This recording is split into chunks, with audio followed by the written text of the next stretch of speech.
মাফ হবে না তো মাফ হবে না, আল্লাহ যদি মাফ করে দেয় কারোকে জিজ্ঞেস করতে হবে কি পরিমাণ। সেটা যত বালিকণা আছে পৃথিবীতে, যত পানিবিন্দু আছে, যত গাছের পাতা আছে, সমপরিমাণ পাপ হলে সেটা তো আল্লাহ মাফ করে দিতে পারেন। পাহাড় সময় যদি পাপ হয়, পুণ্য দ্বারা বিনিময় করবেন, মানে আমল নামা থেকে মুছে দিয়ে সেখানে পুণ্য লিখে দিবেন। শর্ত একটাই, আসলেই অনুশোচনা। যদি অনুশোচনার সাথে আমরা সেটা করতে পারি, চোখ দিয়ে পানি করার কথাটা কি? অনুশোচনা আসলে চোখটা, দিলটা নরম হয় না? চোখের পানি এত মূল্যবান যে মাছির এক চোখের পরিমাণ পানি যদি কোনো বান্দার আল্লাহর মহব্বতে, আল্লাহর ভয়ে যদি নির্গত হয়, সেই চোখ দোজখে যাবে না। চোখটাকে আলাদা যাবে আসতে।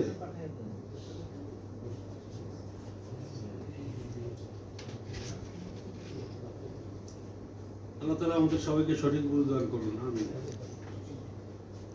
সরি, এতক্ষণ যা কথাবার্তা বললাম একটু অপ্রাসঙ্গিক হয়ে গেল বোধ নাকি? এটা তো বলার কথা ছিল না, তাও বললাম আলহামদুলিল্লাহ। তাতে যদি আমাদের কারো মধ্যে সামান্যতম যদি বুঝ আসে, আল্লাহ কবুল করুন। এবার আমার মূল কথায় আসি, যেটা বলছিলাম ৭৭ সালে মার্চে পাশ করার পরে যেটা বললাম, একটা তো বলেই ফেলছি। তারপরে যেটা ঘটলো, এর ঠিক 2 মাস পরে চাকরিতে জয়েন করে 2 মাস পরে বিডিসি থেকে মোটরবি বাড়ি ছিল মান্নান সাহেব, ইঞ্জিনিয়ার মান্নান। কারো চিনা আছে কিনা, বিডিসি ডাইরেক্টর ছিলেন উনি। যে বাড়ির সাথে সম্পর্ক না, ছেলে মেয়ে আছে অলরেডি, যাক সেটা কথা না। উনি ডেকে পাঠাবেন, আমাদের সাথে আবার আত্মীয়তার সম্পর্ক আছে তো সম্পর্কে, আমাকে আবুধাবি পাঠাবেন উনি। আমি প্রথম অস্বীকার করলাম, আমি যাবো না। যার পরে ভাই আমাকে কনভিন্স করলো, যা। যাওয়ার পরে 1 বছর পর্যন্ত ছেড়ে দিবে। আমি রাজি হলাম। এভরিথিং ওয়াজ ডান। মানে অক্টোবর মাসের ৭৭ সালের কথা বলছি। অক্টোবর 18 তারিখে আমার ফ্লাইট। 17 তারিখে আমি 2-3 দিন আগে জিজ্ঞেস করেছি কবে যেতে, আমি কিছু বলে না। 17 তারিখে বলে কালকে আপনার ফ্লাইট। আমি গেলাম খেপে, গেলামই না।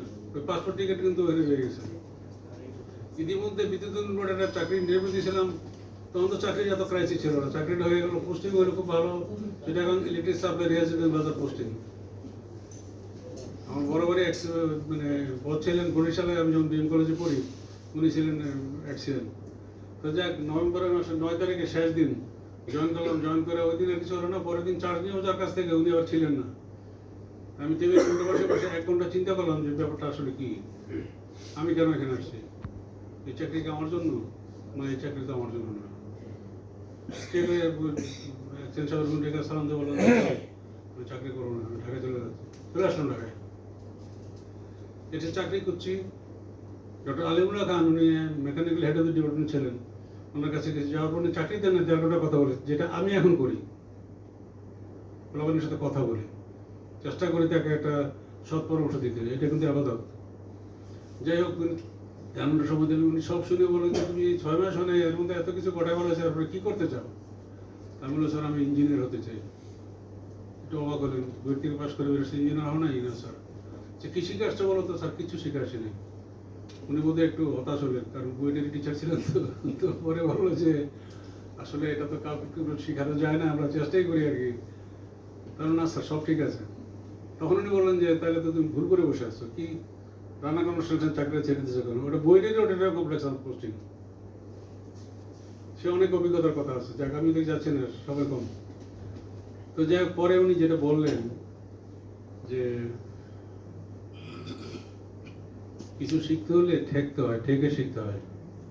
আমি এখন বলি যে যারা শেখার সাথে জড়িত আছেন, আমার ছোট্ট জ্ঞানে আমি যেটা বুঝি, পরে শেখা যায় 10%। যদি এটা বিষয় এক যোগ হয়, ইট জাম্পস আপ টু 50%। আর কোরের সঙ্গে learning by doing, it is 90%। বাকিটা 10%। ওটা কি? ওটা ঠেকে শেখা। বুঝতে পারলাম। উনি বললেন যে তুমি তার আগে যেটা বললেন, আসল কথাটা বললেন, দায়িত্ব নিতে হবে। দায়িত্ব নিলেই, তুমি যদি দায়িত্ব নিয়ে কাজ করো, তাহলে সেখানে সমস্যার সম্মুখীন হবে, সমস্যার সমাধানও তোমাকে করতে হবে। কিন্তু তুমি পারছো না, তোমার জ্ঞান এটা খোলাচ্ছে না। তখন আমার কাছে আসবে ডক্টর আলিমুল্লাহ খান, বিরাট এক বিদ্যান ব্যক্তি, কিন্তু আমি জীবনের সমস্যাটা ফেসই করিনি, সমাধান দেবো কোথেকে?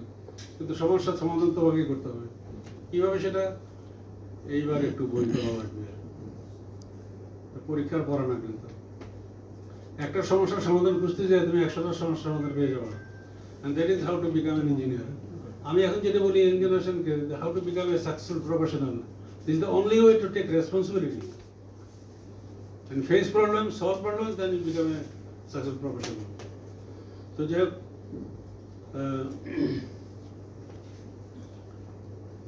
এর মধ্যে আমি জাপান থেকে ঘুরে আসলাম। বিসিএর পয়সা কীভাবে হলো সেটা ওই বয়সে সেই গল্প আর আলাদা, সেটা বলতেছি না আমি।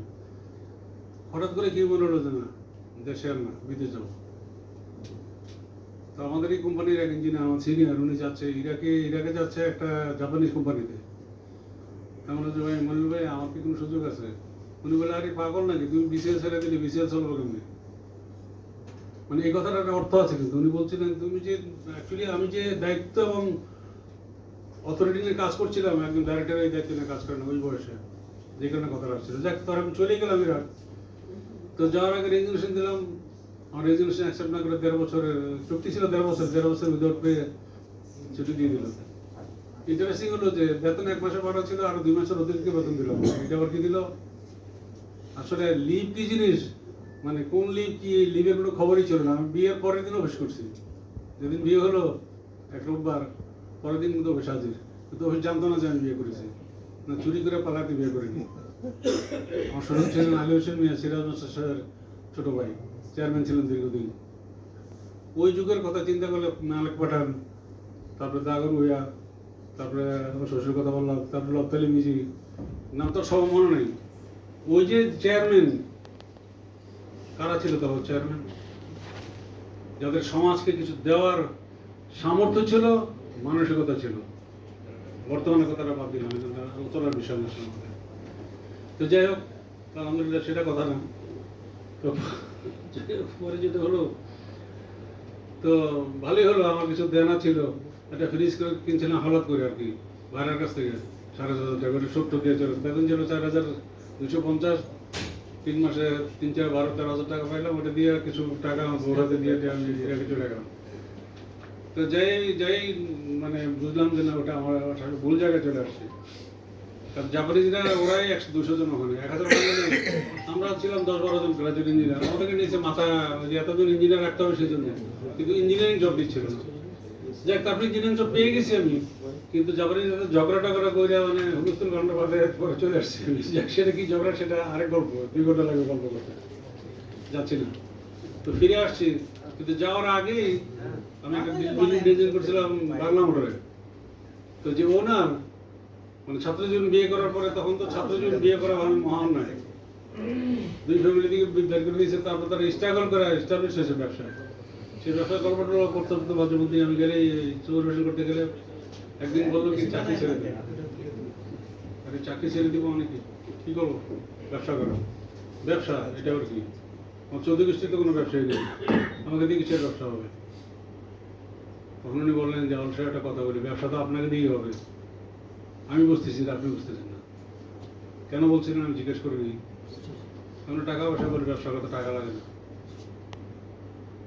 ব্যবসা করতে টাকা লাগে না, আসলেই লাগে না। আপনার শুনলে অবাক হতে পারেন, আমার কিন্তু কোনো ব্যাংক লোন নাই। তাহলে ব্যবসা কেমন করে করছি? গুডউইল, এটা একদিনে তৈরি হয়নি, এমনি হয়নি। যাক, সেই গল্প আর এখন করছি না, আগাচ্ছি একটুখানি। 1983 সালে ব্যবসা শুরু করলাম। একটু আগে জানান সাহেব প্রশ্ন করছিলেন কবে শুরু করলাম। 1983 সাল, 42 বছর পার করে দিলাম গতকালকে। আসলে 6 ডিসেম্বর ছিল, তো জানান সাহেব বলছেন যে দাওয়াত দিলাম না। কারণ আমার তো মানে কি বলবো, কি দাওয়াত দিলে তো মানে কমিউনিটি সেন্টার ঢাকা শহর সবগুলো ভাড়া করতে হবে আমাকে। আমার যে কাস্টমার বেস হিউজ, মানে 6,000-এর উপরে অ্যাপার্টমেন্ট হ্যান্ড ওভার করা, 270টি প্রজেক্ট, আর কমার্শিয়াল স্পেস তো আছে। তো সবাইকে তো আর দাওয়াত দিতে পারেনি। তো সেই জন্যই আপনাদের কাছে দাওয়াত দিচ্ছি আর কি, দেখাটা বলতে আর কি। যাই হোক, হ্যাঁ, এবার আসি। যাই হোক, ব্যবসা তো করছিলাম 83 সাল থেকে। নানান রকমের ধাক্কাধাক্কি, নানান কিছুই বুঝি না কি হচ্ছে, কেন হচ্ছে। কনস্ট্রাকশন ব্যবসাতে ইঞ্জিনিয়ার কেউ আছেন জড়িত কনস্ট্রাকশন ব্যবসার সাথে কোনোভাবে? ডেভেলপার, ঠিক আছে। আপনাকে বলি, একটা প্রশ্ন করি। আমরা তো প্রতি আইটেম যেটা রেট ঠিক করে তো কন্ট্রাক্টরের সাথে কাজ শুরু করি, তাকে খোরাকি দিই।